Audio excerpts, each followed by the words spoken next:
Sering pilek yang tidak kunjung sembuh, mungkin pertanda pemirsa mengalami sinusitis. Sinusitis adalah peradangan di mukosa atau selaput lendir rongga sinus yang bisa disebabkan oleh berbagai macam faktor.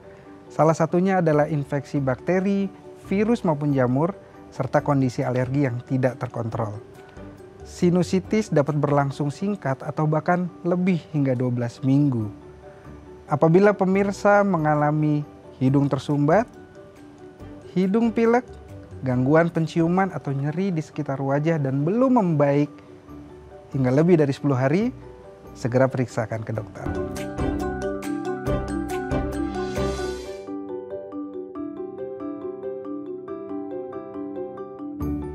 Halo pemirsa, apa kabar? Senang sekali saya Astia Dika bisa kembali menemani Anda di program talk show yang syarat informasi inspiratif, apalagi kalau bukan bincang sehati.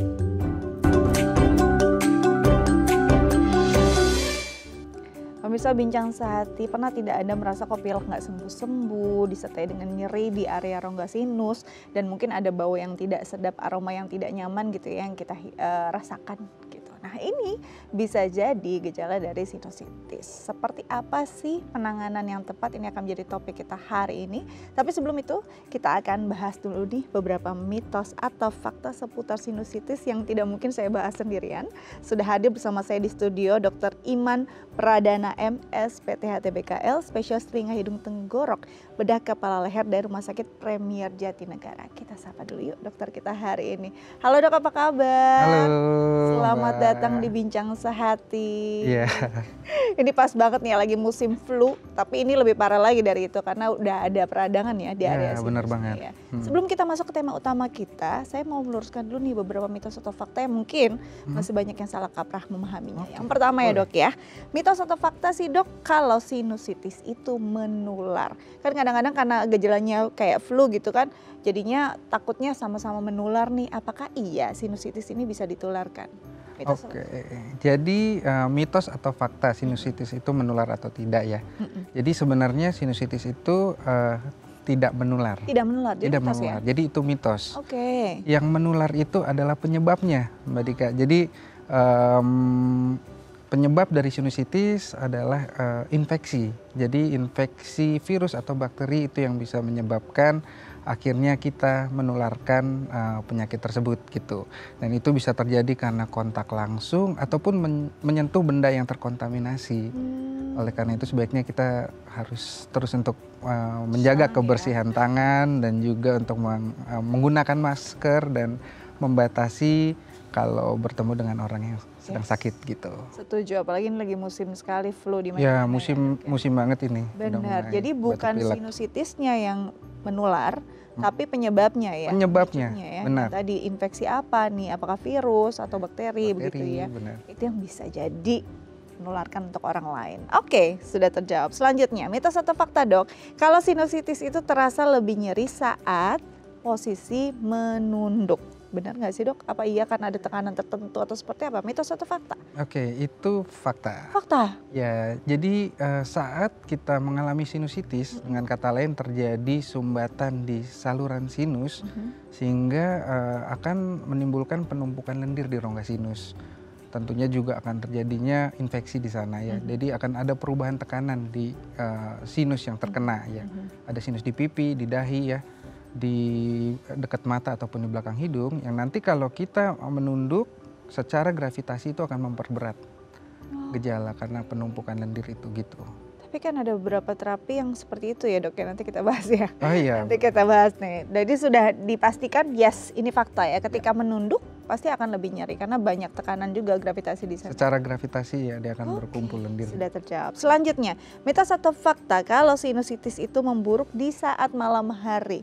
Gimana dok? Oke, itu fakta. Fakta? Jadi bisa lebih memperburuk terutama pada kondisi orang-orang yang sensitif ya.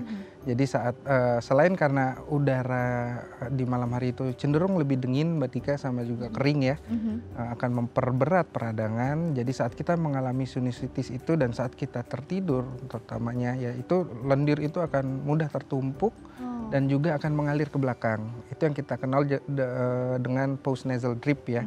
Jadi lendir akan terus jatuh ke belakang saat kita berbaring dan akhirnya akan membuat semakin batuk-batuk dan semakin mengganggu tidur gitu. Itu dia ya, yang jadi nanti kita bahas juga ya lingkaran, karena si sinusitis ini mengganggu tidur, tidur juga bikin memperburuk gitu ya dok ya. Kalau nggak dibenarkan atau ditangani dengan cepat, ini bisa kondisinya perburukannya jadi lebih cepat begitu ya. Oke, jadi fakta. Kalau di malam hari akan lebih terasa. Oke, selanjutnya mitos atau fakta kalau berenang dapat memperburuk sinusitis. Berarti orang yang sinus nggak boleh berenang dong dok?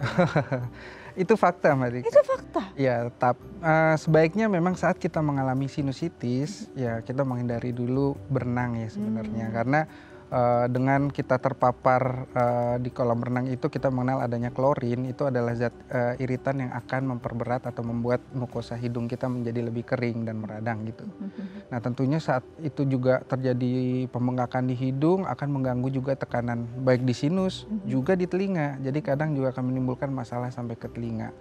Gitu. Belum lagi kalau saat kita keluar dari kolam renang kan ada perubahan suhu nih, dari dingin atau melihat dengan kondisi cuaca yang saat ini misalnya ya, itu akan men-challenge imun kita dan akan memperberat proses penyembuhan gitu. Ini yang perlu dicatat. Jadi kalau memang lagi meradang sinusnya, better nggak usah deh ya. Iya, istirahat dulu. Lagi istirahat dulu lah ya, karena memperburuk kondisinya bisa sampai ke area telinga bahkan tadi ya dok ya. Dan ini pasti nggak nyaman. Oke, daripada kita terlalu memaksakan diri untuk hobi yang saat dulu gitu ya, better istirahat dulu ya. Oke, selanjutnya yang terakhir nih dok, mitos atau fakta kalau jika mengalami sinusitis sebaiknya menghindari kopi. Aduh, ini berita buruk nih kopi lovers nih, gimana nih dok? Iya fakta sih sebenarnya ya, karena balik lagi saya juga pencinta kopi sebenarnya, sama. Tapi kalau dok. tapi kalau kita sudah mengalami peradangan terutama di regio THT, di hidung maupun juga tenggorok, sifat kafein pada kopi itu akan membuat mukosa hidung dan tenggorok itu jadi akan lebih kering. Jadi itu akan justru memperberat peradangan gitu. Jadi sebaiknya pengkonsumsian kafein itu dibatasi atau mungkin dihindari dulu saat mengalami peradangan termasuk sinusitis. Bukan masalah suhu kopinya, enggak saya minumnya kopi hangat kok gitu ya, enggak suhu ya? Juga termasuk sebenarnya. Jadi kadang-kadang kita juga minum terlalu panas. Nah kita juga harus menghindari suhu yang terlalu panas karena itu malah cenderung semakin mengiritasi mukosa. Ini justru makin mengiritasi. Karena kalau kadang-kadang kalau kita lagi tersumbat, rasanya nggak nyaman, kita selalu berpikir hal-hal yang hangat, yang panas ini akan membuat meredakan gitu ya dok. Ternyata enggak ya dok ya? Kalau hangat boleh. Hangat itu kalau kita pegang nyaman, kita boleh kita mengkonsumsinya. Jadi hidung dan tenggorok itu kan menyambung ya. Jadi kalau peradangan tenggorok juga bisa menyebabkan peradangan hidung. Jadi kita harus mengontrol apa yang kita makan juga. Jadi salah satunya dengan suhu yang tidak terlalu panas. Jadi yang hangat itu nyaman untuk kita minum. Gitu. Jangan yang panas sekali. Terbayang, saya mau mulai hari ini dengan 1 gelas air mengebul. Jadi terbayang itu ternyata tidak boleh ya. Oke, sudah terjawab semua mitos fakta hari ini. Nanti kita lanjut dengan topik utama kita, tapi saya jeda ya dok ya. Pemirsa jangan kemana-mana, tetap bersama kami di Bincang Sehati.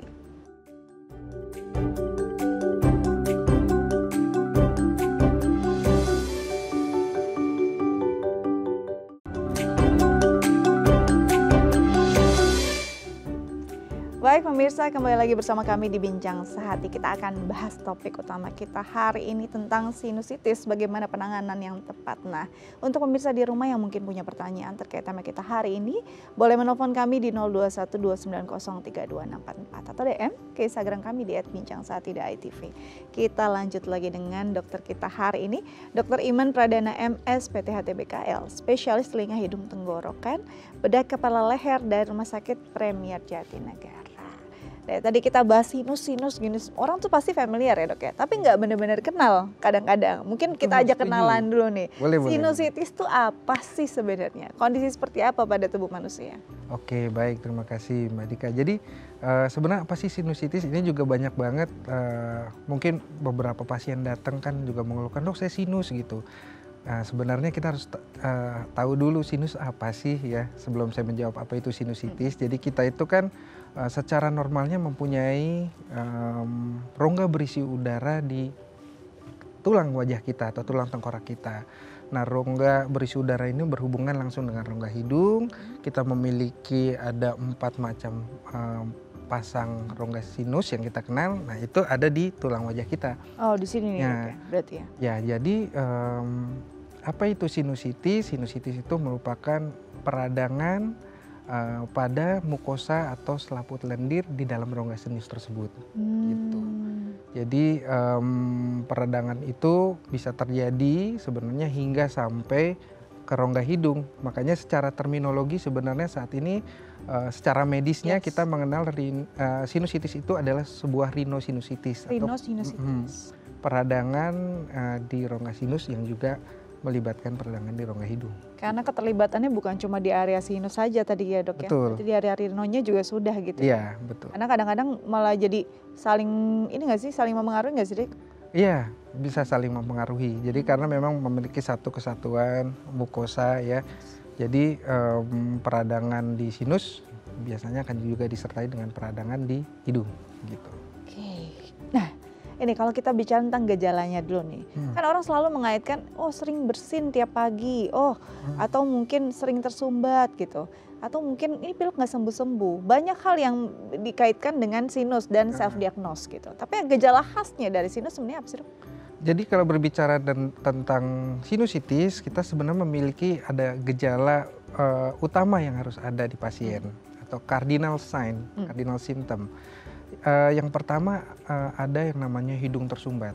Oh. Jadi hidung tersumbat atau hidung mampet. Yang kedua ada hidung meringus atau pilek ya kita mengenalnya, baik pileknya mengalir keluar hidung atau mengalir ke belakang hidung. Oh, nah itu yang kerasa kita gitu ya, Dok, kenal ya? dengan post nasal drip ya. Lalu ada namanya facial pain, ada nyeri-nyeri di sekitar pipi, di dahi. Sebagian juga akan menimbulkan kepala kalau terlibat sinus di bagian belakang ya, sinus sphenoid namanya. Terus adanya juga gangguan penghidu atau gangguan penciuman. Jadi 4 gejala ini sebenarnya bisa kita explore untuk menandakan bahwa pasien ini mengalami gejala mengarah ke arah sinusitis. Gitu. Oke, keempat ini harus terchecklist semua atau 2 di antara 4 atau gimana? Jadi ada gejala utamanya, utamanya itu yang hidung tersumbat dan pilek. Setidaknya salah satu ini disertai gejala tambahan seperti tadi nyeri wajah, facial pain ataupun gangguan penghidu. Tapi juga akan ada seiring berjalannya penyakit sinusitis yang berjalan yang tidak terkontrol juga akan menimbulkan beberapa keluhan-keluhan lain ya. Mungkin bisa ditemukan demam, saat itu batuk. Nah, batuk ini juga menjadi suatu gejala yang umumnya ditemukan sebagai gejala sinusitis pada anak-anak. Jadi anak-anak mengeluhkannya bukan mengarah ke gangguan penciumannya, tapi ke batuknya yang dominan. Jadi itu juga perlu dieksplor atau ditanyakan kepada pasien. Gitu. Tentunya juga keluhan-keluhan lain seperti yang tadi saya bilang, ada masalah sampai ke telinga kah? Gitu. Ini bisa kemana-mana ya Dok? Bisa kemana-mana. Jadi dari posisi yang masih ringan sampai yang beratnya ini bisa beragam juga gejalanya ya? Tentunya iya.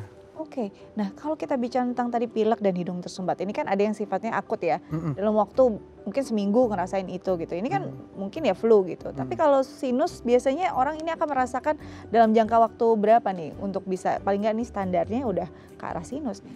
Jadi, nah balik lagi ke terminologi awal tadi, Mbak Dika. Jadi kita mengenal bahwa sinusitis itu adalah peradangan yang bersamaan dengan rongga hidung, rhinosinusitis. Ya, jadi peradangan rongga sinus bersamaan dengan rongga hidung. Nah, kalau kita melihat secara durasi ya, sinusitis itu kita bagi 2. Jadi ada sinusitis yang kronik itu lebih dari 12 minggu atau yang akut kurang dari 12 minggu. Nah, 0 sampai 10 hari awal gejala batuk pilek atau gejala yang memenuhi kriteria tadi cardinal sign untuk sinusitis itu kita kenal dengan viral rhinosinusitis akut atau yang kita kenal dengan common cold. Jadi common cold atau batuk pilek yang mungkin yang biasa kita batuk pilek itu adalah sebuah rhinosinusitis akut gitu. Jadi sebenarnya suatu kesatuan gejalanya itu. Nah, nanti kalau memang ternyata terjadi suatu perburukan, dia berjalan selama 10 hari, bisa memberat mungkin di hari kelima atau memperolong gejalanya lebih dari 10 hari, itu akan menjadi proses peradangan yang berkelanjutan. Nanti akan terjadi yang namanya post viral sinusitis yang nantinya kalau tidak terkontrol juga bisa timbul secondary infection oleh bakteri atau bisa terus menetap hingga akhirnya kronik gitu. Oh ya, wow. Ini berarti kan yang jadi masalah ada lendir berlebih, terus ada peradangan di sana, pasti nggak nyaman banget ya dok ya? Oh iya, tentunya nggak nyaman. Ini berarti akan ada nyeri kalau dari 1 sampai 10 itu bisa mengganggu seperti apa tuh dok? Jadi kalau sudah terjadi sinusitis, sudah terjadi peradangan di rongga sinus, itu memang sangat mengganggu kualitas hidup kita, ya kan? Itu akan membuat mungkin jadi badan kita jadi merasa nggak fit, kita jadi akan merasa tidak semangat untuk bekerja, karena juga akan mempengaruhi kerja kita juga. Betul. Terus juga seperti yang tadi saya bilang juga akan mempengaruhi juga dari tidur kita. Kualitas tidur ya. Kualitas tidur. Karena di malam kita hari akan lebih buruk ya dok ya. Iya, jadi saat kita mengalami batuk pilek, contohnya dengan common cold aja yang dengan membuat hidung kita tersumbat, itu kita akan tendensinya nanti saat tidur akan bernapas lewat mulut. Sedangkan kita membutuhkan tidur yang berkualitas, harus bernapas lewat hidung. Kita membutuhkan oksigen. Jadi kalau tidur kita tidak berkualitas, nanti juga akan menimbulkan masalah saat kita melakukan aktivitas. Ditambah bernapas dengan mulut, filternya juga nggak banyak ya dok ya? Iya, kita itu juga dia akan ya. membuat Jadi tambah parah peradangan, gitu. Oke, dok kalau untuk orang yang dengan sinus, lendirnya akan berbeda nggak dengan orang yang mungkin ya flu biasa? Iya, jadi flu biasa atau kita kenal common cold tadi sebenarnya kan tadi sama ya sebenarnya istilahnya suatu rhinosinusitis akut yang terjadi selama 0 sampai 10 hari. Nah, itu bisa terjadi ada perubahan warna atau kita kenal dengan discolor discharge. Yang itu juga memang menandakan adanya proses terjadinya manifestasi di sinus. Gitu. Jadi kita juga melihat nanti ada perubahan warna lendir. Itu juga akan menandakan adanya sinus dan itu bisa terjadi juga di yang kalau kita sebut dengan pilek yang biasa atau common cold. Gitu. Perubahan warna biasanya akan ke arah apa tuh dok? Jadi itu bisa berubah warna menjadi kekuningan ya atau mungkin bahkan kehijauan. Tapi pada prinsipnya adalah itu adalah proses dari tubuh kita untuk melawan partikel-partikel kotor seperti bakteri atau virus hingga akhirnya partikel tersebut mati dan menjadi sebuah debris yang itu masuk sebagai terlihat di gambaran lendirnya itu adalah perubahan gitu. Tapi yang terpenting adalah kita tidak perlu khawatir akan adanya perubahan lendir. Memang itu menandakan adanya suatu infeksi di sinus, tapi kita tidak harus selalu untuk mempertimbangkan minum antibiotik. Karena itu kan sering ya, maksudnya datang ke tempat praktek, dok saya sudah lendirnya udah jadi hijau atau lendirnya sudah berubah warna. Memang ada suatu perubahan atau proses tubuh melawan infeksi yang terlihat di lendir itu, tapi bukan berarti kita perlu dapat antibiotik karena hampir 90% kasus rhinosinusitis akut ataupun pilek biasa common cold itu disebabkan oleh virus yang nantinya juga akan bisa membaik dengan sendirinya sebenarnya, self-limiting disease ya. Jadi harusnya akan membaik dengan tentunya istirahat yang cukup, terus juga mengobati secara simptomatis dan melakukan cuci hidung. Gitu. Nah ini nih, nanti kita bahas juga nih cuci hidung. Tapi kalau berarti intinya benang merahnya adalah bahwa tidak selalu membutuhkan antibiotik. Walaupun lendirnya sudah berwarna kuning atau hijau. Karena orang selalu berpikir, oh kalau sudah kuning, sudah hijau nih berarti udah butuh antibiotik. Bukan itu ya dok ya? Bukan itu. Jadi discolor discharge hanya sebagai tanda. Untuk menentukan bakteri infeksi pada sinusitis itu perlu nanti kita gali dari berbagai macam gejala dan kita kumpulkan. Jadi salah satunya ada demam, terus double sickening kita mengenalnya, atau penyakit ini keluhan ini semakin memberat, jadi sempat membaik terus tiba-tiba memberat, ya double sickening ya. Terus ada unilateral sickness atau satu sisi ya dominan nyerinya atau nyeri hebat ya termasuk juga. Terus juga ada peningkatan dari lab hasil lab ya CRP ya. Nah, itu dari gejala itu kita kumpulkan tentunya dengan pemeriksaan fisik baru kita bisa tegas untuk memberikan antibiotik. Itu dia. Jadi nggak bentar-bentar antibiotik. Iya gitu benar, ya. karena ini juga terkait dengan peningkatan resistensi antibiotik Medika. Jadi sudah sangat tinggi dan jangan sampai suatu saat kita terkena infeksi, kita sudah tidak mempan lagi menggunakan antibiotik. Apalagi ini berjalannya atau diterapkan untuk anak-anak ini juga bahaya ya dok ya kalau Iya terus-terus ya. tentunya. Padahal kita tahu bahwa batuk pilek yang biasa atau rhinosinusitis akut pun dia bisa sembuh sendiri sebenarnya. Oke, jadi jangan menganggap antibiotik adalah kunci gitu ya. Nanti kita lanjut lagi dok ya, tapi Oke. usai jeda. Pemirsa jangan kemana-mana, kita masih akan lanjutkan topik utama kita tentang sinusitis dan penanganannya, tapi usai jeda. Tetap bersama kami di Bincang Sehati.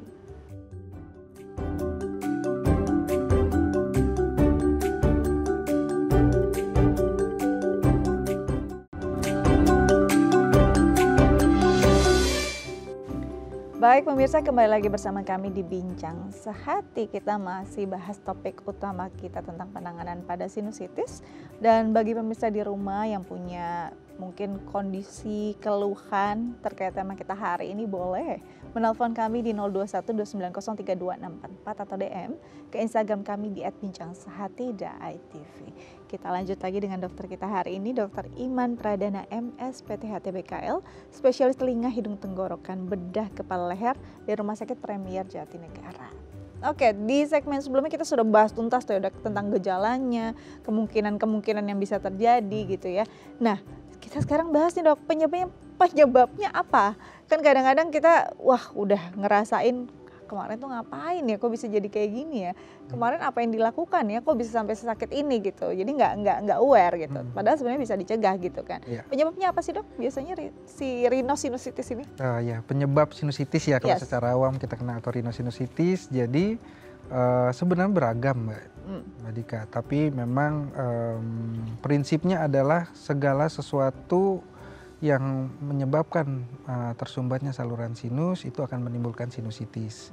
Nah penyebabnya itu tadi yang saya bilang beragam, bisa disebabkan oleh satu infeksi. Oke. Jadi infeksi ini bisa disebabkan oleh infeksi bakteri, virus maupun jamur. Di mana pada tadi kasus rhinosinusitis atau sinusitis yang bersifat akut itu hampir 90% karena disebabkan oleh virus. Oke. Gitu. Lalu ada faktor lain yang menyebabkan seperti alergi ya. Yang kedua ini ada alergi, kita memiliki kecenderungan alergi yang tidak terkontrol. Lalu selanjutnya adanya iritan atau iritasi berulang yang disebabkan oleh naiknya asam lambung. Itu juga menjadi faktor resiko. Itu bisa ya dok ya? Bisa, dan itu sering menjadi penyebab sinusitis berulang, gitu, peradangan berulang di hidung. Tentunya juga ada faktor lingkungan ya, seperti paparan asap rokok, polusi udara, terus juga faktor kondisi medik yang lain ya, mungkin memiliki kecenderungan penurunan imun seperti pada diabetes mellitus, orang-orang dengan asma ataupun pembesaran amandel ataupun adenoid ya pada anak-anak itu menjadi faktor resiko. Ada juga yang terakhir juga faktor anatomi ya atau bentuk hidungnya yang kadang-kadang akan menyebabkan sumbatan di saluran sinus gitu. Dan itu saya juga perlu tambahkan juga ada penyebab-penyebab yang spesifik sebenarnya Mbak. Apa tuh? Nah penyebab spesifik ini yang juga sering timbul dan dikeluhkan oleh pasien tapi hanya bersifat satu sisi. Jadi sinusitis, gejala sinusitis ini bisa menjadi gejala yang terlihat hanya di satu sisi hidung aja. Nah itu yang perlu kita aware ya. Salah satunya memang dia ada beberapa penyebab ya. Bisa seperti infeksi gigi ini yang tersering. Adanya infeksi jamur dan juga tumor di hidung gitu. Ini sampai bisa ada keganasan juga sih itu ya dok ya? Iya bisa, dan itu gejalanya seperti sinusitis, makanya cardinal sign itu bisa terpenuhi, tapi ya itu yang perlu kita lihat penyebabnya apa sih gitu. Itu dia, untuk tahu betul-betul berarti harus ada pemeriksaan penunjang dong dok? Biasanya apa dok, pemeriksaan penunjang agar tegak nih diagnosanya? Jadi kita kalau sebagai dokter THT ya, kita akan melakukan dulu tentunya ya pemeriksaan dulu, kita mewawancarai pasien dulu. gejalanya seperti apa, apakah ada faktor resikonya. Tentunya juga kita akan selanjutnya melakukan pemeriksaan fisik ya. Pemeriksaan fisik itu meliputi pemeriksaan langsung ke rongga hidung, bisa juga menggunakan dengan kamera atau kita kenal dengan nasoendoskopi untuk melihat langsung saluran sinus yang terlihat dari gambaran kamera atau endoskopi. Gitu. Sebenarnya dari kita berbincang atau wawancara dengan sampai ke menentukan dengan pemeriksaan fisik aja sudah kita bisa menegakkan sinusitis. Dan kita bisa melakukan terapi sinusitis. Nah, kapan kita melakukan penunjang adalah saat dimana kita sudah telah melakukan terapi, tapi belum mendapatkan hasil yang maksimal. Gitu. Karena ditengarai mungkin ada masalah lain ya dok ya? Iya, bisa dari faktor yang lain, ya imunitas tubuhnya sendiri, termasuk juga bagaimana kerajinan dalam melakukan terapinya gitu. Dan itu yang akan membuat jadi prolong ya itunya ya. Ini dok bisa, kalau kadang-kadang orang selain sinus di area tersebut yang sering juga didengar kan polip ya. Ini sebenarnya bisa berbarengan ada atau sebenarnya case yang berbeda? Kalau polip ya tadi ya. Jadi kalau misalnya polip itu bisa berbarengan dengan si sinus. Jadi polip itu menandakan adanya suatu sinusitis sebenarnya. Dan itu sinusitis yang telah kronik. Yang kronik. Jadi itu ada proses yang sudah berulang hingga akhirnya menjadikan dia menjadi polip gitu. Jadi dari tadi melanjutkan tadi pemeriksaannya, dari pemeriksaan kamera kita sudah melihat adanya pembekakan di saluran sinus ataupun adanya polip, itu udah bisa kita tegakkan sinusitis. Gitu kalau kita lihat secara langsung ya. Nah, nanti kalau memang sudah diterapi belum membaik, biasanya 6-12 minggu barulah kita melakukan pemeriksaan penunjang yang lebih detail. Salah satunya CT scan. Jadi sebelum masuk ke pemeriksaan penunjang yang memang akhirnya lebih detail ini ya dilakukan terapi dulu. Terapinya ini masalahnya apa tuh dok? Apakah terapinya bisa dengan obat saja atau ada terapi yang lain? Jadi kalau sebagai kita tentunya lihat dulu penyebab dasarnya ya. Tapi kalau sudah mengalami sinusitis menandakan adanya stagnansi lendir di rongga hidung yang mungkin berulang pada kronik ya. Jadi kita harus paham dulu bahwa hidung itu memiliki mekanisme pembersihan diri ya. Dia memiliki sel-sel rambut yang kecil di dalam mukosa-mukosanya atau selaput lendirnya ya. Itu akan terhambat atau rusak saat terjadinya peradangan. Kita kenalnya itu namanya mucociliary clearance pembersihannya. Nah, sebagai initial terapi juga kita akan menganjurkan pasien-pasien ini untuk melakukan cuci hidung. Karena cuci hidung ini cuci hidung menggunakan larutan isotonik ya. Jadi ini bukan obat sebenarnya, tapi dia bisa membersihkan. Dan itu juga akan memperbaiki mucociliary clearance pada rongga hidung. Nah, itu bisa menjadi suatu terapi. Tentunya nanti akan ada tambahan beberapa obat ya, yang harus dilakukan. Seperti misalnya bila perlu adanya semprotan hidung, anti radang, obat-obatan, yaitu yang perlu kita kontrol secara berkala. Gitu. Nah ini yang tepat nih untuk ditanyakan pas banget waktu cuci hidung gitu ya. Ini cuci hidung kan banyak yang mungkin ya caranya gimana sih? Ada yang mungkin mau coba sendiri di rumah dihirup gitu ya terus dibuang. Padahal ini airnya kan kita nggak tahu steril apa gitu. Ini memang harus ada cairan khususnya. Jadi kalau cuci hidung memang harus cairannya khusus. Kita nggak bisa pakai air yang sembarangan. Jadi cairan yang kita pakai itu adalah cairan isotonik ya, kita kenal NaCl 0,9% ya, atau sodium chloride 0,9%. Itu bisa kita langsung gunakan untuk sebagai cairan cuci hidung. Atau sudah ada beberapa produsen cuci hidung ya, maksudnya dia memiliki seperti saset gitu. Nah, itu harus dilarutkan tapi harus sesuai dengan ketentuan. Karena kita ingin mendapatkan kadar garam yang isotonis, yang tidak terlalu asin atau kurang asin gitu. Ini dilarutkannya harus dengan air yang matang air mineral? Harus air yang matang. Harus air yang matang. Harus air. Tidak harus air mineral. Tidak harus tidak perlu air mineral. Yang penting matang gitu. Karena itu kan kita perlu air yang bersih. Caranya gampang Mbak Dika. Caranya gimana sih dok? Ini biar jadi wawasan juga untuk misalnya di rumah. Jadi bisa dilakukan di rumah kok, dan bisa dilakukan juga oleh anak-anak, dan ini bisa dilakukan saat kondisi kita sehat. Karena nggak harus nunggu sinus ya? Nggak harus nunggu sinus, karena ini sebagai preventif ya. Apalagi kita tinggal di ibu kota Jakarta ya saat ini dengan kadar polusinya juga kurang baik ya. Yes. Nah itu, dan kita tahu bahwa kita per hari aja bernafas itu sekitar, kita menghirup udara itu sekitar 10.000 sampai 20.000 liter per hari melalui rongga hidung. Jadi berbagai macam partikel itu kan akan masuk gitu. Jadi salah satunya kita bisa cegah dalam kondisi sehat dengan cuci hidung gitu. Itu caranya, alat-alat yang dibutuhkan apa saja dan cara yang tepat seperti apa, nanti kita bahas ya dok detailnya ya di segmen berikutnya ya dok ya. Oke pemirsa, makin penasaran sih saya ya. Tapi jangan kemana-mana, kita harus jeda terlebih dahulu. Tetap bersama kami di Bincang Sehati.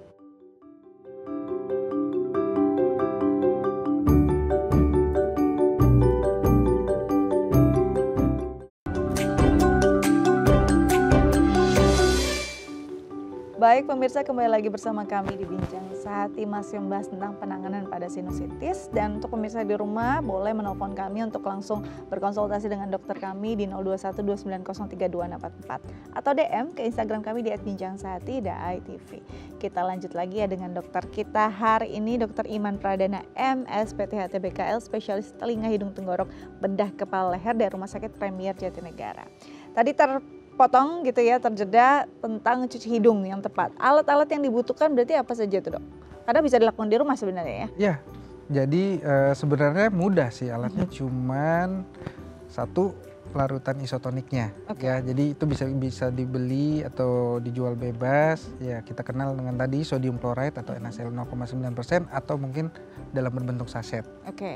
Yang kedua, alat untuk menyemprotnya ya. Yang alat untuk menyemprotnya itu bisa menggunakan suntikan tanpa jarum ataupun botol. Itu juga yang botol dijual bebas ya. Sama satu sebagai tambahan lagi sih, yang ketiga ini adalah Transofix namanya. Jadi itu untuk mengeluarkan cairan dari cairan infus bila menggunakan yang cairan infus. Jadi biar memudahkan saat mengeluarkan. Yes, betul. Jadi caranya tinggal kita tuangkan saja ke wadah bersih ya, larutannya, lalu kita menggunakan misalnya suntikan tanpa jarum, kita ambil, biasanya kita gunakan yang 10 mili ya, lalu kita arahkan ke hidung. Jadi kalau kita mau mencuci yang hidung kanan ya kita miring ke kiri ya. Kuncinya adalah buka mulut dan tahan napas. Buka mulut dan tahan. Jadi saat kita melakukan pembersihan jangan bernapas dan mulutnya dibuka. Jadi nanti dia akan keluar cairannya ke dan itu akan membantu membersihkan ya dok ya? Itu akan membantu membersihkan hidung, mengeluarkan lendir-lendir, partikel-partikel, termasuk juga pada kondisi peradangan ya, dia akan mempercepat periode peradangan itu. Jadi akan mempercepat penyembuhan dari orang pasti mikir ya, itu sakit nggak ya? Kemasukan air aja kalau lagi berenang sakit. Ini kan benar-benar sakit kan gitu kan misalnya. Apa yang salah ketika ternyata ada sensasi nyeri? Jadi sebenarnya nggak perlu khawatir. Jadi sebenarnya bisa kita ganti dulu kalau memang masih takut sambil belajar sih tentunya. Kita bisa menggunakan juga dengan yang model saline spray. Itu kan juga membersihkan, walaupun efek pembersihan itu akan lebih bagus dengan cuci hidung. Nah jadinya pada prinsipnya adalah saat melakukan cuci hidung tadi, mulutnya terbuka dan harus menahan nafas. Ya itu. Kalau kita masih merasa nyeri, tandanya masih ada yang salah nih manuvernya, karena pasti masuk ke dalam rongga-rongganya terlalu. Mungkin kita nggak tanpa sengaja bernafas kali ya dok ya. Nanti juga akan bernafas malah tersedak. Iya betul. Jadi kalau ada rasa yang masih nggak nyaman berarti masih ada yang salah nih tata laksananya gitu ya dok ya. Oke, itu dia. Ini udah satu wawasan baru untuk bisa cuci hidung. Kadang nggak harus tunggu sinusitis ya dok ya. Kita bisa melakukan berapa hari? Kalau misalnya kita nggak sakit, dalam 1 minggu mungkin berapa kali? Sebenarnya ini bisa kita lakukan sebagai gaya hidup, lifestyle gitu. Boleh setiap hari, yang penting larutan isotonik.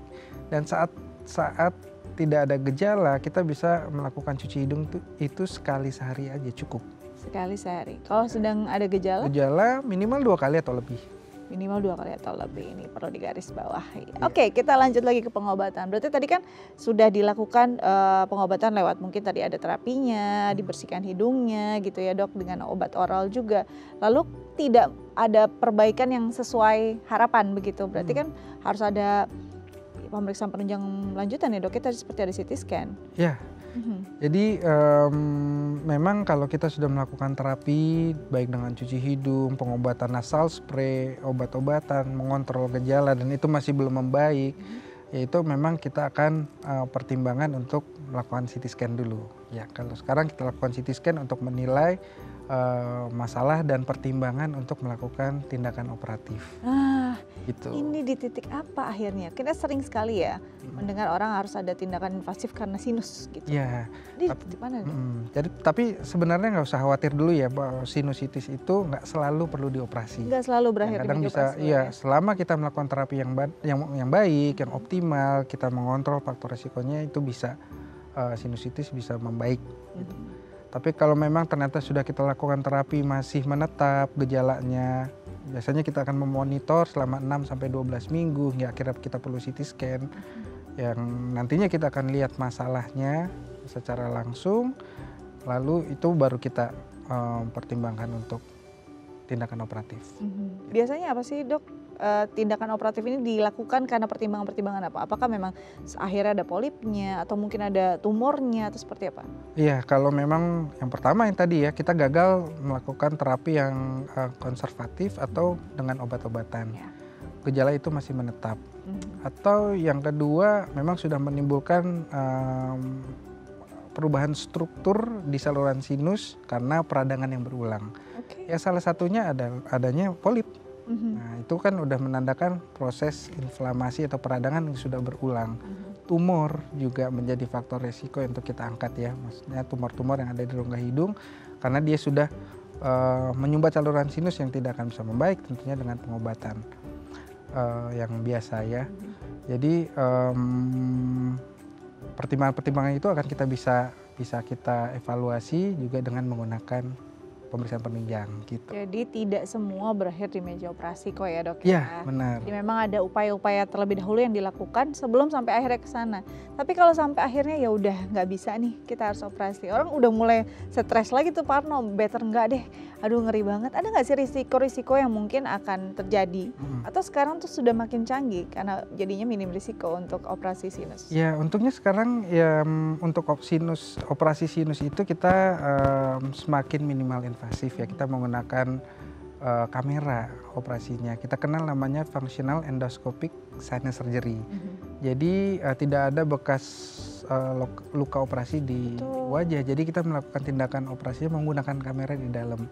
Tujuannya adalah sebenarnya untuk membuka drainase sinus secara normal. Jadi sinus itu akan bisa keluar. Tapi pada prinsipnya operasi sinus itu tidak menyembuhkan sinusnya ya. Dia akan membantu mengeluarkan drainase sinusnya dengan baik. Tapi dasar sinusnya harus terkontrol gitu, penyebab dasarnya. Nah terus operasi ini sebenarnya relatif aman, tapi perlu kita perhatian khusus karena memerlukan guidance khusus ya, salah satunya CT scan karena lokasi sinus itu kita tahu berdekatan dengan organ-organ yang vital. Ada organ mata, ada organ kepala, itu juga kan perlu perhatian saat kita melakukan tindakan operasi. Selain perdarahan ya. Jadi operasi ini tidak menyembuhkan sinusnya, berarti bisa terulang kalau tidak terkontrol. Kalau masalah utamanya tidak terkontrol. Sebelum lanjut ke situ nih dok, sudah ada pertanyaan dari pemirsa. Iya, bacakan terlebih dahulu ya. Lewat DM Instagram. Pertanyaannya dari @bagas. Dok, mengapa saya merasa gejala sinus semakin parah saat beristirahat di malam hari dan saat bangun tidur? Apakah posisi tidur yang lebih baik? Adakah posisi tidur yang lebih baik untuk mengurangi gejala agar saat bangun tidur tidak tersumbat lendir? Oke, ini pertanyaan dari Mas Bagas. Jadi kalau tidur lebih nggak nyaman, apalagi bangun tidur. Jadi ditanyakan ada nggak sih posisi yang dianjurkan untuk orang yang memang punya sinusitis? Oke, jadi memang seperti tadi yang kita sudah bahas ya, bahwa saat kita dalam posisi tidur itu memang secara gravitasi dan pola pembersihan hidung itu akan membuang semua ini ke belakang. Jadi akan mengganggu saat kita tidur. Kita bisa jadi batuk ataupun lendir akan menumpuk hingga kita pagi hari akan semakin tidak nyaman. Semakin tidak nyaman saat pagi hari gitu. Nah, untuk posisi tidur memang kita anjurkan sebaiknya tidak full mendatar ya. Jadi harus naik. Rada tinggi. Jadi setidaknya naik 1 atau 2 bantal atau sekitar 30 derajat untuk mengurangi tendensi lendir akan semakin ke belakang. Itu tentunya jangan tidur terlalu rata begitu ya dok ya? ya, jadi agak sedikit naik kepalanya. Itu juga akan sangat bagus untuk penderita sinusitis yang disebabkan juga karena paparan asam lambung yang berulang atau laryngopharyngeal reflux. Gitu. Jadi posisi tersebut lebih baik ya daripada kita mendatar gitu. Jadi nggak menekan ke belakang, yang di bawah juga nggak menekan ke atas gitu ya dok ya. Jadi Mas Bagas, saran dari Dokter Iman adalah ya posisi tidur jangan terlalu mendatar, boleh lebih tinggi sedikit, dan pastinya langsung berkonsultasi dengan dokter spesialis THT ya. Karena nggak bisa cuma sembuh dengan gara-gara posisi tidur ya dok ya. Benar. Oke, semoga menjawab ya Mas Bagas. Nanti kita lanjut lagi dok, tapi usai jeda. Oke. Pemirsa jangan kemana-mana, tetap bersama kami di Bincang Sehat.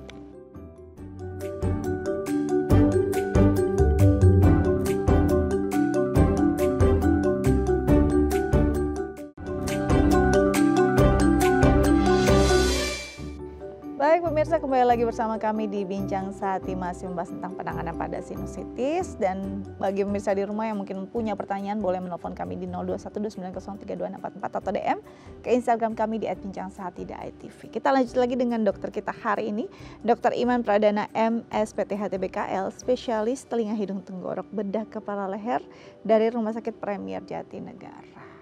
Oke, tadi kita sudah bahas sampai ke operasi malah ya dok ya. Ini tuh kadang-kadang kita berpikir operasi adalah jalan terakhir, tapi ternyata ini tidak menyembuhkan. Berarti kondisinya bisa berulang kalau tidak terkontrol begitu. Kalau tidak terkontrol, tergantung dari faktor dasar penyebabnya. Misalnya pada kasus faktor alergi ya, kita masih akan bisa mengalami batuk pilek kalau alerginya tidak terkontrol. Mungkin tidak sehebat sebelum kita lakukan tindakan operasi. Tapi faktor alergi ini harus terkontrol dengan baik. Karena alergi itu sayangnya tidak bisa disembuhkan, hanya bisa kita kontrol. Gitu. Tapi kalau misalnya faktor-faktor lain, selain faktor alergi yang menyebabkan sinusitis, misalnya kayak kelainan struktural yang masih ada hidung yang bengkok, itu akan memberikan hasil yang lebih bagus tentunya karena drainase sinus akan tetap terbuka. Jadi lebih presisi ya dibuat begitu ya? Misalnya karena masalah struktur anatomi gitu ya. Nah ini kalau kita bicara tentang sinus, orang bisa jadi berulang, berarti orang yang punya sinusitis itu akan minum obat seumur hidup atau ya memang harus hindari si pencetus-pencetusnya? Jadi balik lagi penyebab dasarnya. Apa? Jadi gitu ya? penyebab dasarnya apa ya? Memang misalnya alergi tadi salah satunya ya. Jadi kita harus mengontrol alerginya dulu.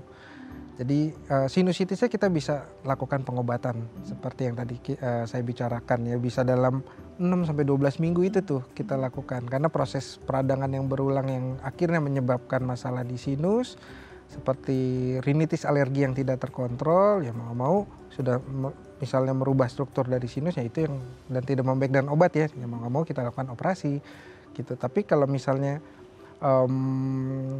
sudah terkontrol dengan baik dengan pengobatan ya kita akan mengontrol faktor penyebabnya. Jadi faktor penyebabnya ini yang harus terkontrol. Kalau enggak ya sinusnya akan balik lagi dan ada lagi begitu ya dok ya. Dok ini kan secara anatomis letaknya memang berdekatan dengan banyak sekali organ lain nih gitu kan. Betul dan sekali. Ini jadinya kadang-kadang kita bingung nih. Ini dipengaruhi karena masalah di organ lain jadi ada sinus atau sinus bisa mengaruhi hal yang lain. Apalagi ini dekat banget dengan mata, gigi gitu dok. Bisa ada komplikasi nggak di sana?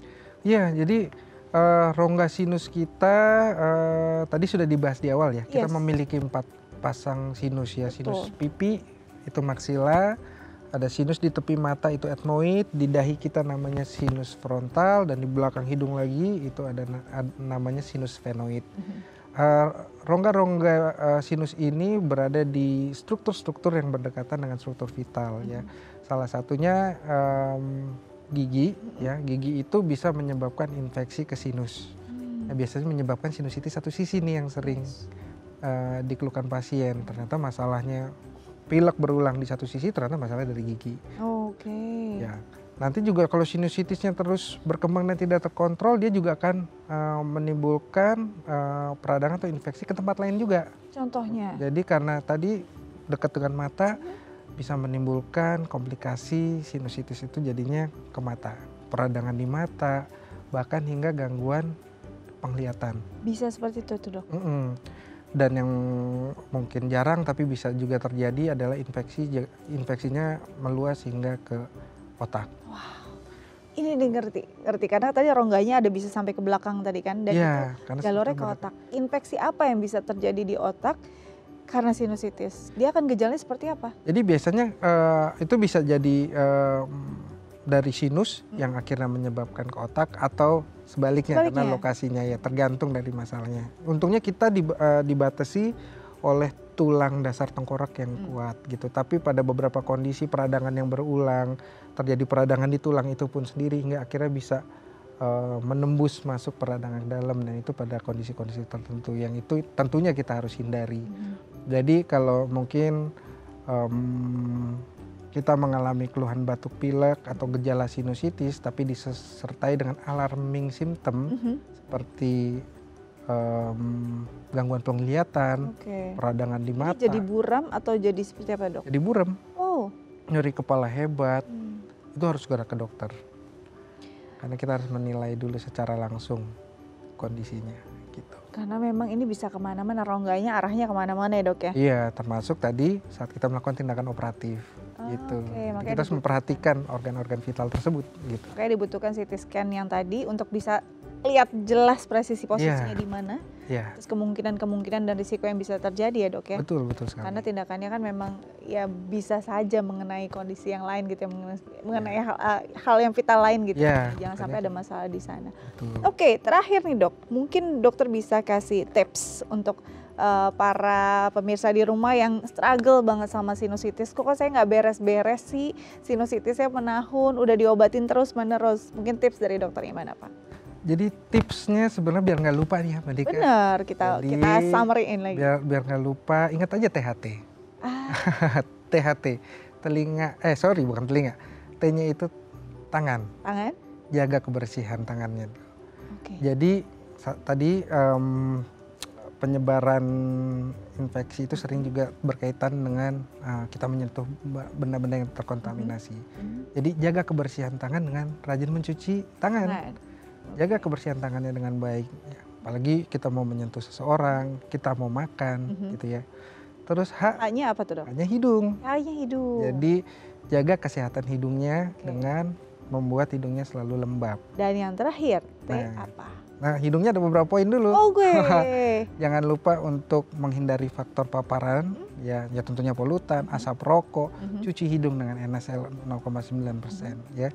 Terus gunakan masker. Yang terakhir, T-nya adalah tidur yang cukup.